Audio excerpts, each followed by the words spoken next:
katok na eh. Oo nga. Eh, susubukan ko kung magkakaigi ako. Nakailang katok na yun eh. Nakailang overhaul na yun.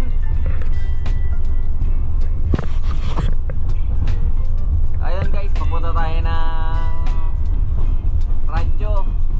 Kuha tayo ng panibagong bus na naman. Nakasakay tayo sa isang malupit na bus. 8M ano kuya? 8M, Lazy Boy. Man. Ha? 8M, ito pala yung ano, yung na-vlog ko nung nakaraan kaso hindi ako nakapasok dito sa loob. Yung may inaanong driver dito. Yung may siniseminar ano. Di ba parang kasama niya dito si ano? Sino ba to? Si Deborha? Nangyari doon? Ayun nga raw ang sabi eh. Ang lupit pa naman nung kailaran ko lang yun eh. Matanda lang yata sa akin isang taon yun. Biro mo nakamanagad.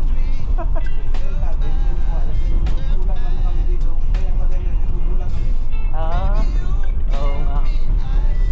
Makapagpalipat kaya ano tapos ay butik malamang baka may aksidente dyan. Hindi naman nagka-traffic yan eh. So ayan guys, oh, manang first time ko sumakay sa Lazy Boy. Lazy Boy yung sinasakyan natin papunta ng radyo. Kailangan nakasakay tayo kanina sa SMD pa naman. Nakita natin sa kalsada. Napakisayuan natin manabi. Nga lang tumabi, hindi sa laybay, alanganin. Kaya mabilis kami sumamba dito. Naka-exam, kita nyo naman oh, ang mga upuan dyan. Ay kaganda. Video ako dito sa lobby ha. Ganda. So yan. Ilang seating to? 26 ano? 26 seater. So 2x1. So lahat ho ng upuan niya nare-recline. So ayan, may ano rin. Then syempre may CR dito sa loob. Oh ha? Oh ayan ang CR niya. Okay. Ganda, ang ganda rito. So ito yung ito guys yung kung matatandaan nyo doon sa ito lang recently na video natin. So ito yung may pinagsiseminaran ng mga driver na ang title natin is hindi ka makakahawak ng man engine o man na bus kapag hindi ka nag-seminar. So dito po sa DFTV ko kapag ka ikaw ay humawak ng man, ibig sabihin quality ka ng driver.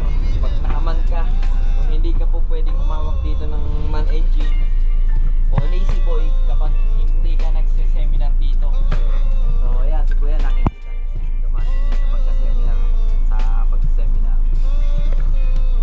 Kapunta tayo mga South Road sa ano ngayon, sa radyo.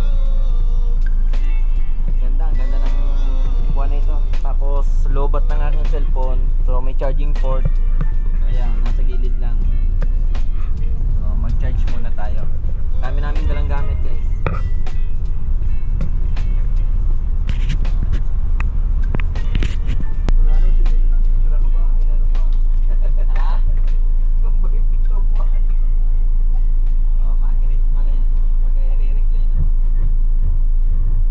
Ilahi lang dito, ilahi.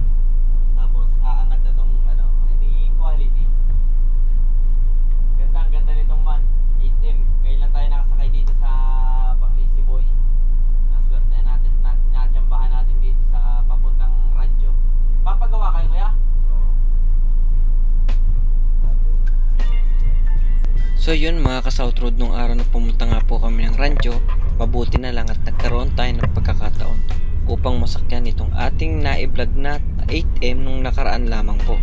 Kung inyo pong mapapanood sa recent vlog natin ay na-vlog po natin ang bus na ito.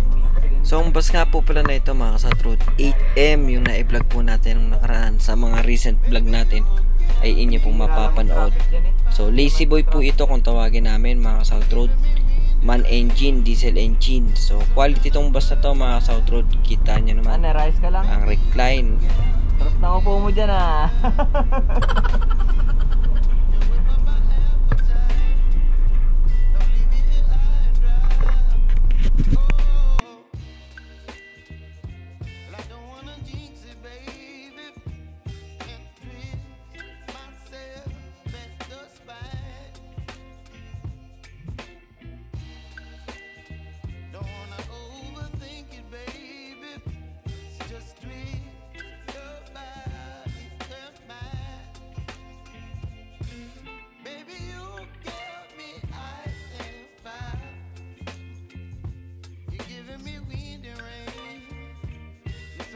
So yun guys, nakarating na rin po tayo ng rancho pagkatapos ng mga ilang minutong biyahe natin. So bago magtapos ang video na ito mga South Road, ay ipapakita natin ng kaunti o saglit sa camera yung dating bus ng ating kasamang vlogger dito sa DLTV ng si Kabayan. So shoutout sa kanyang bus na 296 arat mga South Road.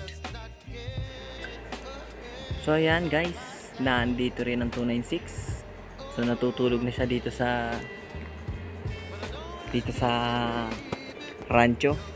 So sa mga naghahanap po ng bus dati ni Kabayan, shoutout po kay Kabayan.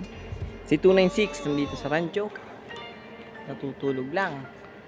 So ang sabi sa atin ng mekaniko, ito raw ho ay ino-overhaul ang makina.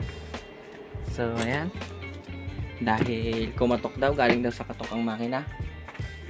So makikita naman natin, ayan, bus number 296. So ito ho ang bus number 296, walang makina. So alam naman natin na itong bus na ito ay matagal din na pinakinabangan ng ating kapwa vlogger dito sa DLTV ko.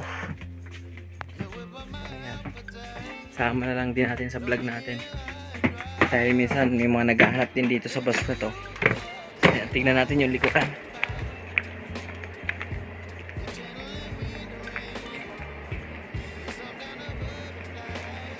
Wala siyang makina, nakababa. Binubuo na daw yung makina nito guys. So ayan, transmission lang yung iwan sa kanya. Ayan, bus number 296. Ayan, present, walang makina.